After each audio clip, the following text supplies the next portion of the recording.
Baskerville Hall, 15 octobre.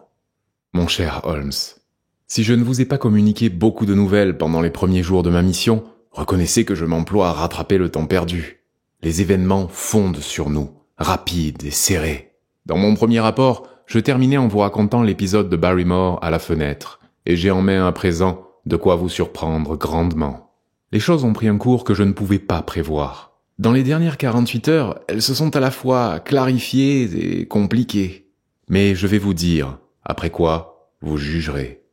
Au matin qui succéda à mon aventure nocturne, avant de descendre pour le petit déjeuner, je passai par le couloir et j'examinai la chambre où j'avais vu entrer Barrymore. La fenêtre ouest, par laquelle il avait fouillé les ténèbres avec tant d'attention, possède, je l'ai remarqué, une particularité qui la distingue de toutes les autres fenêtres du manoir. C'est de derrière ces carreaux que l'on a la meilleure vue sur la lande. Entre deux arbres, une éclaircie permet, à partir de cet observatoire, de percer loin à travers la lande, tandis que de toutes les autres fenêtres, on la distingue mal. Il s'ensuit donc que Barrymore, puisqu'il est allé à cette fenêtre, devait chercher quelque chose ou quelqu'un sur la lande. La nuit étant fort sombre, je me demande comment il aurait pu distinguer quoi ou qui que ce fût. Je songeais à une intrigue amoureuse, ce qui aurait expliqué son pas furtif ainsi que le chagrin de sa femme. Par ailleurs, Barrymore est un bel homme, tout à fait capable de capter le cœur d'une fille de la campagne. Ma théorie se défendait donc assez bien. L'ouverture d'une porte, je l'avais entendu après que je fus rentré dans ma chambre, pouvait signifier qu'il était sorti pour un rendez-vous clandestin. Voilà quels furent mes raisonnements du matin, ainsi que l'orientation de mes soupçons, dont j'appris par la suite combien ils étaient mal fondés. Mais quelle que pût être la véritable explication des faits et gestes de Barrymore, je me sentis incapable d'assumer seul la responsabilité du secret que j'avais surpris. Après le petit déjeuner, je me rendis dans le bureau du baronnet et je le mis au courant. Il parut moins étonné que je ne m'y attendais. Je savais que Barrymore se promenait la nuit, et j'avais l'intention de lui en toucher 2 mots. 2 ou 3 fois, j'ai entendu son pas dans le couloir, ses allées et venues à peu près à l'heure que vous m'indiquez. Peut-être alors se rend-il toutes les nuits à cette fenêtre particulière ? Peut-être. S'il en est ainsi, nous devrions pouvoir le suivre et savoir ce qu'il recherche. Je me demande ce que ferait votre ami Holmes s'il était ici. Je crois qu'il ferait exactement ce que vous suggérez. Il suivrait Barrymore et il verrait ce qu'il fait. Alors, nous le surveillerons ensemble. Mais il nous entendra. Il est un peu dur d'oreille. En tout cas, nous devons courir ce risque. Nous nous installerons ce soir dans ma chambre et nous attendrons qu'il passe devant ma porte. Sir Henry se frotta les mains avec contentement. Cette aventure lui apparaissait comme une distraction. Il faut que je vous dise que le baronnet s'est mis en rapport avec l'architecte qui a travaillé au plan de Sir Charles, ainsi qu'avec un entrepreneur de Londres. Nous pouvons donc nous attendre à de grands changements prochains. De Plymouth sont venus des décorateurs et des antiquaires. Notre ami a évidemment de vastes projets et il n'entend épargner ni peine ni dépenses pour restaurer la grandeur de sa famille. Quand il aura modernisé et meublé le manoir, il ne lui manquera plus qu'une épouse. Entre nous, certains signes révèlent que cette lacune sera comblée si une certaine demoiselle y consent, car j'ai rarement vu un homme plus amoureux que le baronnet avec sa ravissante voisine, Mademoiselle Stapleton. Hélas, le cours du véritable amour ne coula pas aussi uniquement qu'on pourrait l'espérer. Aujourd'hui, par exemple, une ride tout à fait imprévue a provoqué chez notre ami autant de perplexité que de soucis. Après l'entretien qui m'avait permis de parler de Barrymore, Sir Henry se coiffa d'un chapeau et se prépara à sortir. Je l'imitai. « Comment ? M'accompagneriez-vous, Watson ?» me demanda-t-il en me dévisageant curieusement. « Cela dépend. Allez-vous sur la lande ?»« Oui. » « Alors, vous connaissez mes instructions. Je suis désolé de faire figure d'intrus, mais vous avez entendu Holmes insister, avec quel sérieux, pour que vous ne vous promeniez pas seul sur la lande. » Sir Henry posa une main sur mon épaule et me sourit gentiment. « Mon cher ami, Holmes, avec toute sa sagesse, n'avait pas prévu différentes choses qui se sont produites depuis mon arrivée. Vous me comprenez ? Je suis sûr que vous êtes le dernier homme au monde à vouloir faire figure de gêneur.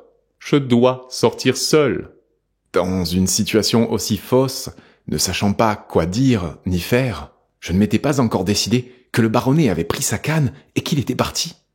Mais à la réflexion, ma conscience me reprocha amèrement de l'avoir laissé sortir seul. Je me représentais les sentiments qui m'animeraient si je devais vous avouer qu'un malheur était arrivé parce que j'avais négligé vos instructions. Je vous l'assure, cette pensée me fit rougir. Peut-être pouvais-je le rattraper. Je me hâtai vers Mary Pitt. Lorsque j'atteignis l'endroit où débouche le sentier de la lande, je n'avais pas encore aperçu Sir Henry. Craignant de m'être fourvoyé, je gravis une colline qui dominait le paysage. De là, je le vis tout de suite. Il se trouvait sur le sentier de la lande, à 400 mètres du croisement, avec une femme à côté de lui. C'était sûrement mademoiselle Stapleton. Déjà, ils s'étaient donc entendus pour avoir un rendez-vous? Plongé dans une conversation sérieuse, il marchait lentement, et je la vis faire de petits mouvements vifs de la main, comme si elle se passionnait pour ce qu'elle disait, tandis qu'il l'écoutait attentivement. Une fois ou deux, elle secoua la tête pour marquer son désaccord. Je restai parmi les rochers à les épier, en me demandant ce que je devais faire.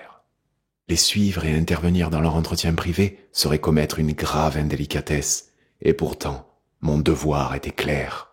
Je ne devais jamais perdre de vue le baronnet. Se comporter en espion à l'égard d'un ami était haïssable, mais je ne voyais rien de mieux à faire que le surveiller de ma colline et par la suite de soulager ma conscience en lui confessant mon indiscrétion. Il est vrai que si un danger soudain l'avait menacé, j'aurais été trop loin pour l'écarter de lui.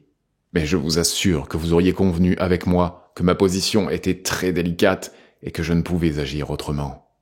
Notre ami Sir Henry et la demoiselle s'étaient arrêtés sur le sentier, profondément absorbés par leur conversation. Tout à coup, je m'aperçus que je n'étais pas leur seul témoin. Une tache verte, flottant dans l'air, attira mon regard. Un autre coup d'œil m'apprit qu'elle se déplaçait au bout d'une canne portée par un promeneur. C'était Stapleton et son filet à papillons. Il était beaucoup plus près des amoureux que moi-même, et il avait l'air de foncer sur eux. Au même instant, Sir Henry attira mademoiselle Stapleton, enlaça sa taille, mais j'eus l'impression qu'elle faisait effort afin de se libérer, qu'elle se détournait de lui. Il inclina son visage au-dessus du sien, et elle leva une main, comme pour protester. À la seconde suivante, je les vis s'écarter précipitamment l'un de l'autre. Stapleton en était la cause. Il courait vers eux comme un forcené, avec son absurde filet qui se balançait derrière son dos. Il gesticulait et, dans sa fureur, il se dandinait devant les amoureux.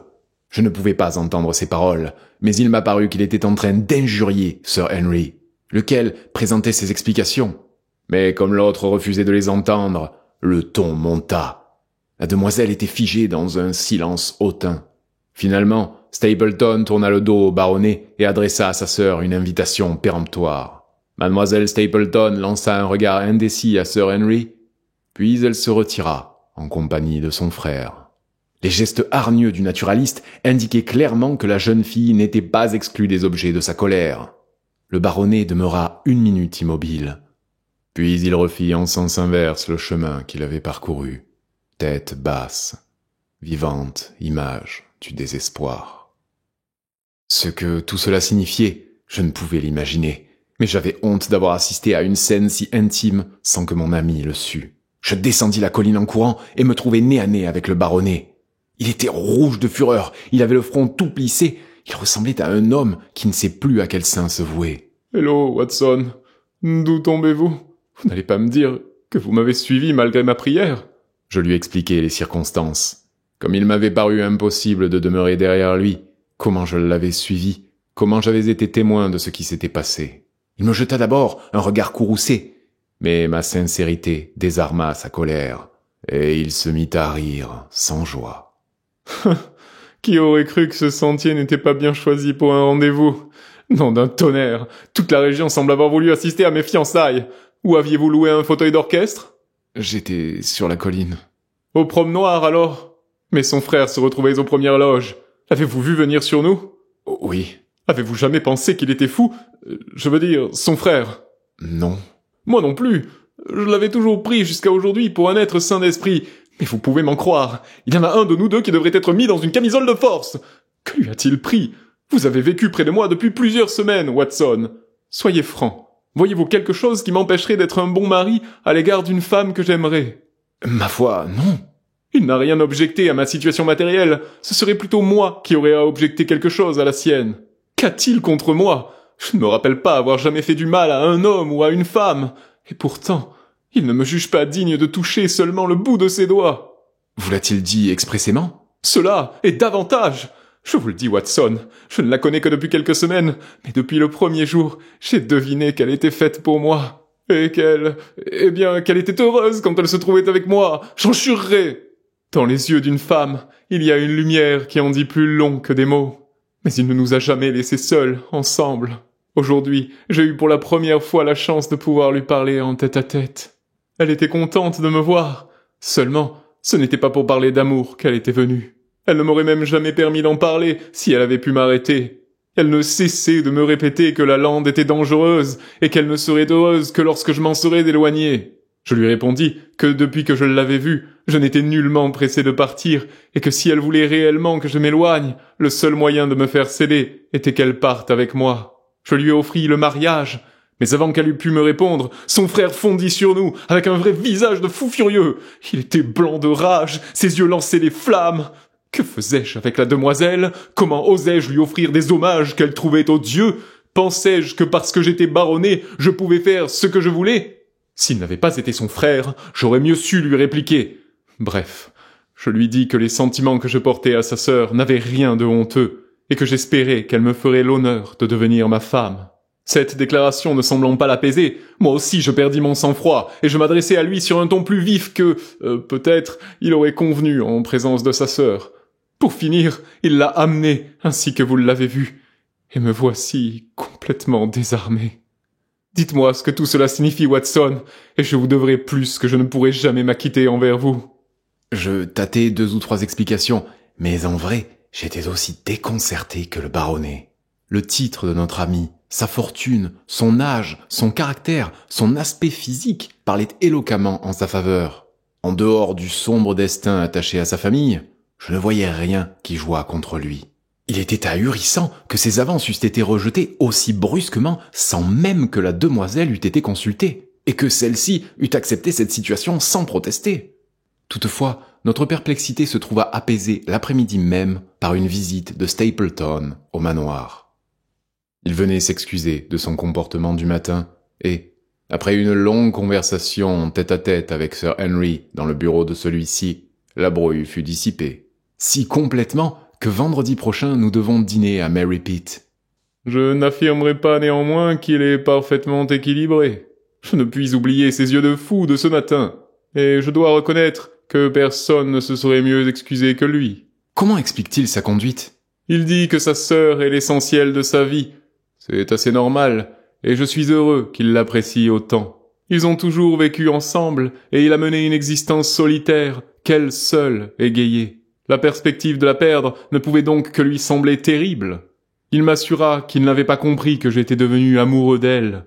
Quand il le vit de ses propres yeux, et quand il comprit qu'il pourrait être privé de sa sœur, il en éprouva un tel choc qu'il perdit momentanément le contrôle de ses paroles et de ses actes. Il regretta vivement ce qui s'était passé, et il reconnut l'erreur égoïste qu'il avait commise en imaginant qu'il pourrait garder toute sa vie auprès de lui une femme aussi belle. Si sa sœur devait le quitter, ajouta-t-il, il préférerait à tout prendre que ce fût pour un voisin comme moi-même. Mais en toute éventualité, ce serait un coup, et un peu de temps lui serait nécessaire pour qu'il pût s'y préparer. Il renoncerait à toute opposition si je consentais à lui promettre de laisser les choses en état pendant 3 mois, c'est-à-dire de me borner à cultiver l'amitié de sa sœur sans revendiquer son amour. J'ai promis. Voilà où nous en sommes. L'un de nos petits mystères se trouve donc éclairci. C'est quelque chose d'avoir repris pied dans ce marais où nous pataugions. Nous savons maintenant pourquoi Stapleton considérait d'un si mauvais œil le courtisan de sa sœur, même lorsque ce courtisan avait tous les mérites de Sir Henry.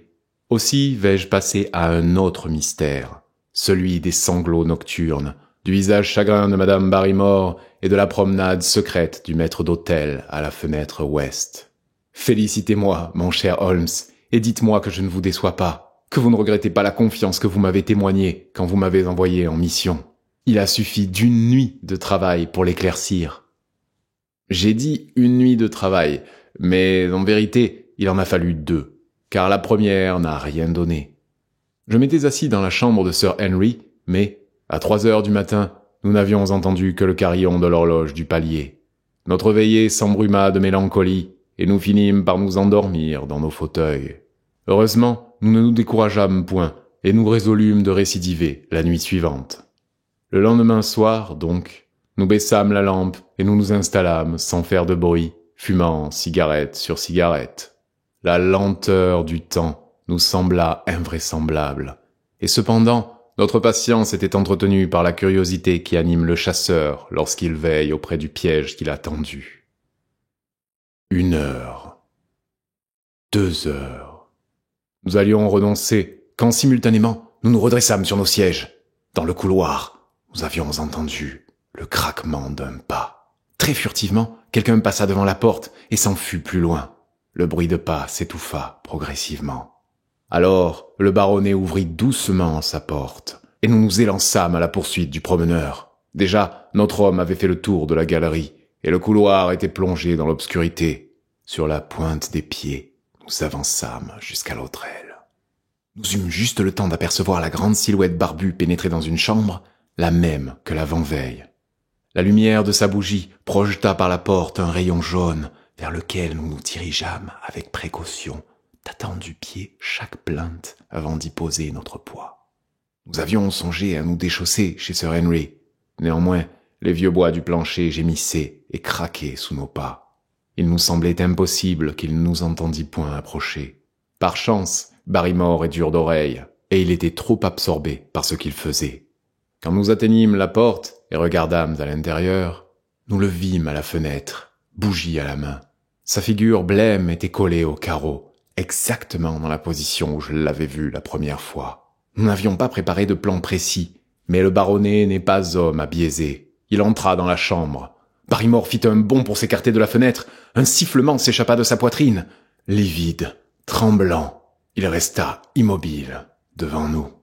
Ses yeux noirs, qui, dans le visage blanc, paraissaient encore plus noirs, allaient de Sir Henry à moi, en exprimant autant d'horreur que de surprise. « Que faites-vous ici, Barrymore ?»« Rien, monsieur. » Son agitation était telle qu'il pouvait à peine parler. Les ombres sautaient sur les murs, tant la bougie vacillait dans sa main. C'était la fenêtre, monsieur. J'ai fait une ronde la nuit, monsieur, pour m'assurer qu'elles sont bien fermées. Au 2e étage. Oui, monsieur, toutes les fenêtres. Allons, Barrymore, nous avons décidé de savoir la vérité sur votre compte. Aussi, vous vous éviterez de sérieux ennuis en nous la disant le plus tôt possible. Allons, plus de mensonges. Que faisiez-vous à cette fenêtre ? Le maître d'hôtel nous regarda avec désespoir. Il se tordit les mains comme s'il avait atteint le dernier degré du doute et de la misère. Je ne faisais pas de mal, monsieur. Je tenais une bougie près de la fenêtre. Et pourquoi teniez-vous une bougie près de la fenêtre ? Ne le demandez pas, Sir Henry. Ne me le demandez pas. Je vous donne ma parole, monsieur, que ce n'est pas mon secret et que je ne peux pas vous le dire. S'il ne concernait que moi, je vous le livrerai tout de suite. Une idée soudaine me traversa l'esprit et je pris la bougie des mains du maître d'hôtel. Il a dû la tenir en l'air en guise de signal. Voyons s'il y aura une réponse. Je la levai comme il l'avait fait et scrutai la nuit obscure. Je pouvais discerner vaguement le massif noir des arbres et l'étendue plus claire de la lande, mais mal, car la lune était cachée par des nuages.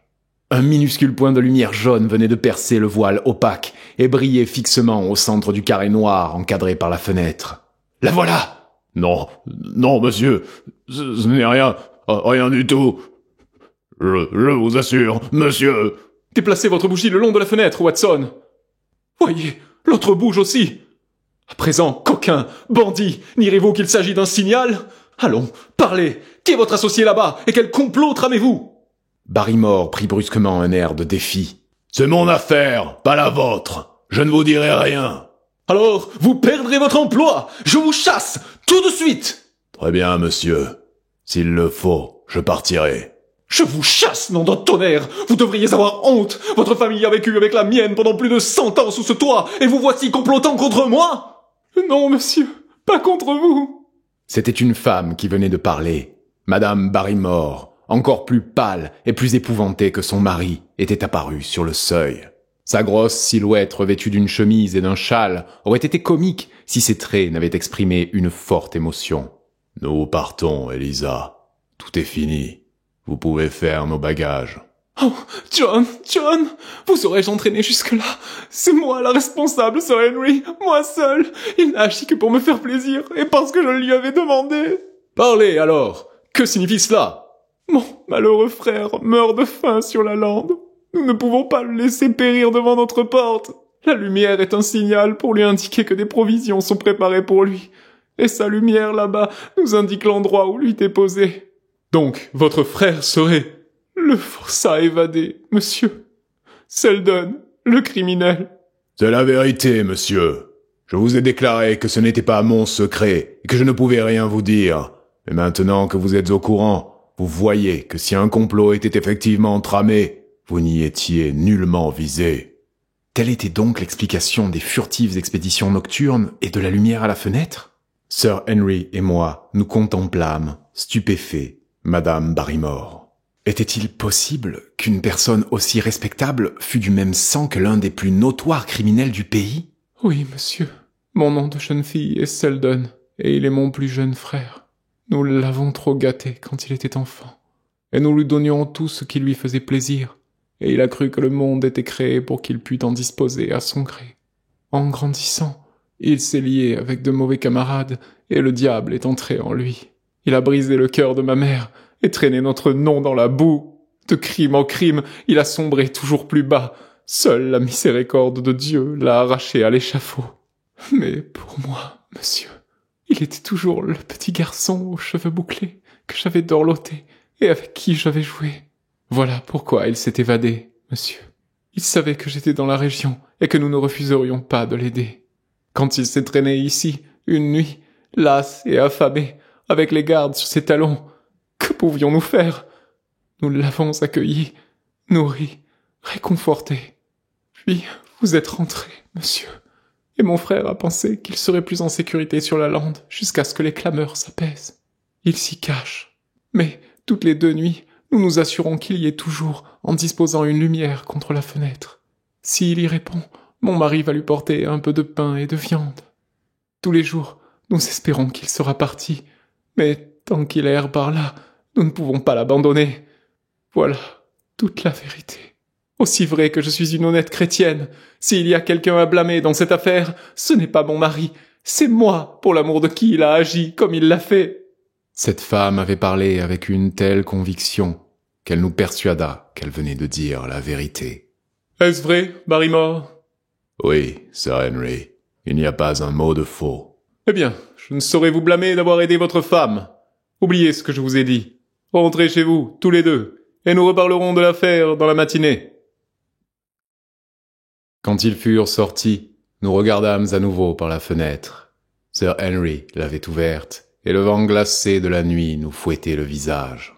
Au loin brillait encore le petit point de lumière jaune. Je m'étonne qu'il ose se signaler ainsi. La lumière est peut-être placée de telle façon qu'elle n'est visible que d'ici? Très vraisemblablement. À combien estimez-vous la distance? 1500 ou 2000 mètres? À peine. Ouais. Ce ne doit pas être loin si Barrymore lui apporte de la nourriture. Et il attend, ce bandit, à côté de la lumière. Nom d'un tonnerre, Watson! Je vais le capturer! J'avais eu la même idée. Ce n'était pas comme si les Barrymore nous avaient mis dans leur secret. Nous le leur avions extorqué. L'homme était un danger pour la communauté. Un coquin qui ne méritait ni pitié ni excuse. Nous ne ferions que notre devoir en saisissant cette chance de le ramener en un lieu où il ne pourrait plus nuire. Étant donné sa nature brutale et violente, d'autres seraient en péril si nous n'agissions pas. N'importe quelle nuit, par exemple, nos voisins les Stapleton pourraient être attaqués par lui. Peut-être cette idée avait-elle déterminé Sir Henry. Je viens, moi aussi. Alors, prenez votre revolver et chaussez-vous. Plus tôt nous partirons, mieux cela vaudra, car cet individu peut éteindre ses lumières et disparaître. 5 minutes plus tard, nous étions en route. Nous courûmes à travers les massifs. Le vent d'automne exhalait sa tristesse que rythmait le bruissement des feuilles mortes. L'air était lourd d'humidité et de pourrissement. Par intermittence, la lune surgissait des nuages, mais ceux-ci accouraient de tous côtés et, juste au moment où nous pénétrions sur la lande, une pluie fine se mit à tomber. La lumière brillait toujours face à nous. Êtes-vous armés? J'ai un stick de chasse. Il faut que nous tombions dessus par surprise, car c'est un individu prêt à tout. Nous l'attaquerons par derrière pour l'avoir à notre merci avant qu'il puisse résister. Dites, Watson, que dirait Holmes? Nous en sommes à cette heure d'obscurité où s'exaltent les puissances du mal. Comme pour répondre à sa phrase, de la sinistre nuit de la lande, s'éleva soudain ce cri étrange que j'avais entendu aux abords du grand bourbier de Grimpen. Le vent le porta à travers le silence nocturne. Ce fut d'abord un murmure long, grave, puis un hurlement qui prit de l'ampleur avant de retomber dans le gémissement maussade où il s'éteignit. À nouveau il retentit, et tout l'air résonna de ses pulsations, strident, sauvage, menaçant. Le baronnet saisit ma manche, son visage livide se détacha de la pénombre. « Grand Dieu, Watson, qu'est-ce cela ?» Je ne sais pas, c'est un bruit qu'on n'entend que sur la lande. Je l'ai déjà entendu une fois. Un silence absolu, oppressant, lui succéda. Nous étions immobilisés, l'oreille aux aguets. Rien n'apparut. Watson, c'était l'aboiement d'un chien. Mon sang se glaça dans mes veines. Le tremblement de sa voix traduisait l'horreur subite qui l'avait envahi. Comment appelle-t-il ce cri? Qui? Les gens de la campagne. Oh, ce sont des ignorants. Que vous importe le nom qu'ils lui donnent? Dites-le-moi, Watson. Comment l'appelle-t-il? J'hésitais, mais comment éluder la question? Ils disent que c'est le cri du chien des Baskerville. Il poussa un grognement lugubre. Oh, c'était effectivement un chien, mais il a poussé son cri à une grande distance. Il est difficile de préciser d'où il venait. Il s'enflait et diminuait avec le vent. N'est-ce pas par là le grand bourbier de Grimpen? Si. Eh bien, il venait de là. Allons, Watson, n'êtes-vous pas persuadé que c'était le cri d'un chien? Je ne suis pas un enfant. Vous n'avez pas à avoir peur de me dire la vérité. Stapleton était avec moi quand je l'ai entendu. Il m'a expliqué que c'était peut-être le cri d'un oiseau, d'un butor. Non, c'était un chien. Mon Dieu, y aurait-il du vrai dans toutes ces histoires? Est-il possible que je sois exposé à un danger réel à cause de... Vous ne le croyez pas, vous, Watson? Non. Et cependant, quelle différence que de rire à Londres de cette histoire et de se tenir là, dans la nuit de cette lande, en entendant un cri pareil. Et mon oncle, il y avait l'empreinte du chien à côté de l'endroit où il gisait. Tout cadre, évidemment. Je ne crois pas que je sois un lâche, Watson, mais ce cri a gelé mon sang. Touchez ma main. Elle était aussi froide qu'un bloc de marbre. Demain, vous serez remis. Je ne crois pas que je pourrai oublier ce cri. Que me conseillez-vous maintenant? Faire demi-tour? Non d'un tonnerre, non. Nous sommes sortis pour attraper cet homme. Nous l'attraperons. Nous pourchassons le forçat, mais un chien de l'enfer, comme c'est probable, nous pourchasse. Allons, nous irons jusqu'au bout, même si tous les monstres de Satan sont lâchés sur la lande. Nous avançâmes en trébuchant dans l'obscurité. Le contour confus des collines déchiquetées nous encerclait, mais la lueur jaune brillait toujours devant nous.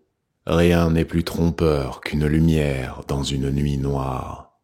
Tantôt, elle nous semblait au bout de l'horizon, tantôt, nous aurions juré qu'elle n'était plus qu'à quelques mètres. Finalement, nous comprîmes d'où elle venait. Nous étions tout proches. Dans une crevasse entre les rochers, une bougie coulait son suif. Elle était protégée par les pierres contre le vent, et elle ne pouvait être vue que de Baskerville Hall. Un roc de granit protégea notre approche. Nous nous accroupîmes derrière. C'était extraordinaire de voir cette bougie perdue en plein milieu de la lande, brûlant sans aucun signe de vie tout autour. Rien que cette flamme jaune, droite, et de chaque côté, l'éclat du roc. Que faire? Attendre ici. Il doit être près de cette bougie. Voyons si nous pouvons l'apercevoir. J'avais à peine fini de parler qu'il apparut. Par-dessus les rochers et de la crevasse où était fichée la bougie, une vilaine figure jaune se détacha. Une figure bestiale, abominable, qui reflétait les passions les plus viles. Barbouillé de boue, barbe hirsute, échevelé, il aurait pu passer pour l'un de ces sauvages qui habitaient dans les petits villages en pierre. Dans ses yeux petits, rusés, se reflétait la lueur de la bougie. Il regarda farouchement à droite et à gauche et fouilla la nuit comme un animal sauvage qui aurait flairé des chasseurs. Ses soupçons avaient été éveillés. Peut-être Barrymore manifestait-il habituellement sa présence par un signal convenu que nous n'avions pas fait. Peut-être avait-il d'autres motifs de croire au danger. En tout cas, la peur se lisait sur son visage terrifiant. À tout moment, il pouvait éteindre la bougie et fuir dans la nuit. Je bondis donc en avant, et Sir Henry m'imita. Au même instant, le forçat nous cria une malédiction et nous lança un morceau de roc qui se brisa sur la grosse pierre qui nous avait servi de parapet. J'aperçus nettement sa silhouette trapue, courtaude, vigoureuse, quand il s'élança pour fuir. Par un heureux hasard, la lune troua les nuages. Nous escaladâmes la colline. Sur le versant opposé, notre homme dévalait à toute allure, sautait de rocher en rocher avec l'agilité d'une chèvre. J'aurais pu l'estropier en déchargeant mon revolver, mais je ne l'avais emporté que pour me défendre en cas d'agression, pas pour tirer sur un homme désarmé qui s'enfuyait. Nous étions tous deux de bons coureurs, en bonne forme, mais nous découvrîmes rapidement que nous n'avions aucune chance de le rattraper. Nous le suivîmes des yeux pendant un long moment, jusqu'à ce qu'il ne fût plus qu'une petite tache se déplaçant parmi les pierres sur le flanc d'une colline éloignée. Nous courûmes, jusqu'à tomber à bout de souffle, mais l'espace entre nous s'accroissait sans cesse. Finalement, nous nous abattîmes haletants sur deux rochers. Il disparut bientôt dans le lointain. À ce moment se produisit un incident tout à fait imprévu, invraisemblable. Nous venions de nous lever pour rentrer au manoir. La lune était basse sur notre droite. Le sommet tourmenté d'un pic de granit se profilait contre le bord inférieur de son disque d'argent. Là, sculpté comme une statue d'ébène sur ce fond brillant, se dessina un homme au haut du pic. Ne croyez pas un mirage, Holmes. Je vous assure que de ma vie, je n'ai rien vu d'aussi net. Pour autant que j'en pouvais juger à cette distance, l'homme était grand, mince, se tenait, jambes écartées, bras croisés, tête baissée, comme s'il méditait sur cet immense désert de tourbe et de granit qui s'étendait derrière lui. Il aurait pu être le noir esprit de ce lieu sinistre. Ce n'était pas le forçat. Selden se trouvait loin de l'endroit où se dressait l'inconnu, et, de surcroît, était beaucoup plus grand. Je poussai un cri de surprise et le désignai au baronnet, mais pendant l'instant où je me détournais pour rattraper le bras de Sir Henry, l'homme avait disparu. Le sommet aigu du pic coupait encore le bord de la lune. Toutefois, la silhouette immobile et silencieuse n'y était plus. Je voulais marcher dans cette direction et fouiller le pic, mais c'était loin. Les nerfs du baronnet avaient été trop secoués par l'aboiement qui l'avait replongé dans le sombre passé de sa famille. De nouvelles aventures ne lui disaient rien. Il n'avait pas vu mon inconnu solitaire sur le pic, et il ne partageait pas mon excitation. Un garde, sans doute. Depuis que le forçat s'est évadé, la lande fourmille de gardes. Peut-être son interprétation était-elle la bonne, mais j'aurais aimé en avoir la preuve. Aujourd'hui, nous communiquerons à Pricetown la direction où se cache l'évadé, mais c'est dommage que nous n'ayons pas pu triompher complètement en ramenant Selden prisonnier. Telles sont les aventures de cette nuit, mon cher Holmes, et vous reconnaîtrez, j'espère, que mon rapport est digne de vous. Il contient certes beaucoup de renseignements tout à fait négligeables, mais je persiste à penser que j'ai raison de vous informer de tout en vous laissant le soin de choisir les éléments qui vous aideront à parvenir à vos conclusions. Certainement, nous progressons. En ce qui concerne les Barrymore, nous avons découvert le mobile de leurs actes, et la situation s'est éclaircie. Mais la lande, avec ses mystères et ses étranges habitants, demeure indéchiffrable. Peut-être dans mon prochain rapport pourrais-je vous apporter à son sujet un peu de lumière. Le mieux serait que vous veniez ici.